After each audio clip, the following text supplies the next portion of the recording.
Nah, ini ada berita yang cukup lucu juga. Jadi selama ini kan mereka itu kelihatan seperti kasihan ya, orang-orang para Rohingya itu orang yang sangat kasihan, memprihatinkan. Tapi ini ada berita nih, ada berita bahwa kapal orang Rohingya itu dibawa oleh kapal dari Myanmar dan dipindahkan ke kapal Aceh, itu membayar 32 juta. Nggak main-main tuh. Kalau misalkan mereka itu satu keluarga ada 6 orang, 32 juta dikali 6 orang itu udah berapa? Mereka tuh orang-orang yang lebih sebenarnya lebih kaya daripada orang-orang masyarakat umum di Indonesia. Bukan orang yang kasihan, yang memprihatinkan. Dan anehnya lagi, kenapa yang mengantarkan mereka ke kapal Aceh itu kapal Myanmar. Berarti kan itu ada permainan orang Myanmar dengan orang dalam di Indonesia. Diusir dari Myanmar menggunakan kapal, diantarkan dari Myanmar itu menggunakan kapal, diantar ke kapal Indonesia.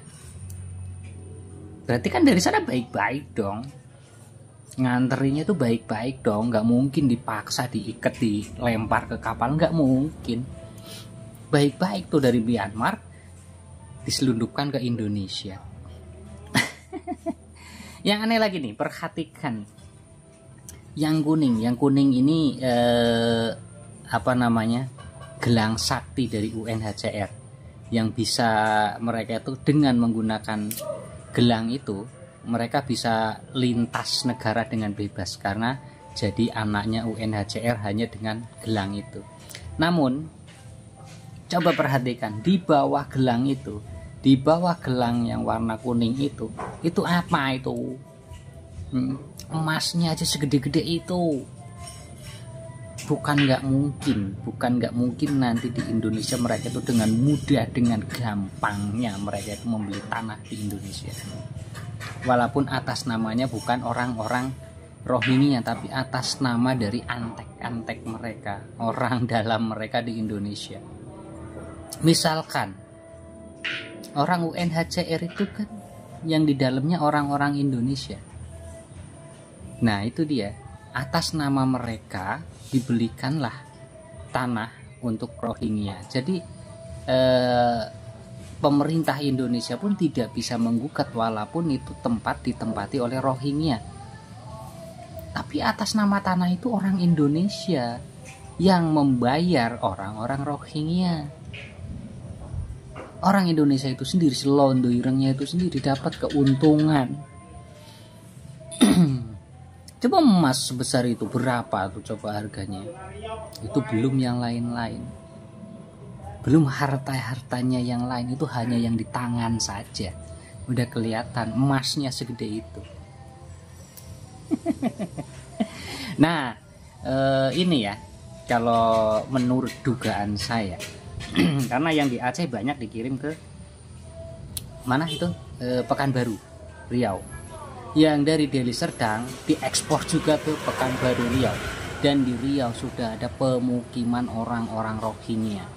Dan ini tidak selesai sampai di sini saja. Mereka bakal memasukkan orang-orang Rohingya ini dengan berbagai cara. Karena apa? Mereka mendapatkan keuntungan dari situ. Bisnis terselubung mereka untuk perdagangan manusia.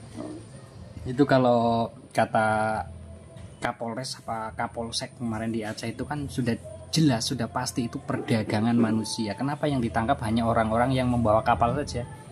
Selidikin dong, usut tuntas dong, akar-akarnya itu dari mana. Jangan cuma si pengemudi kapalnya saja yang ditangkap. Usut tuntas sampai ke akar-akarnya. Kalau hanya pengemudi kapalnya saja ya gampang.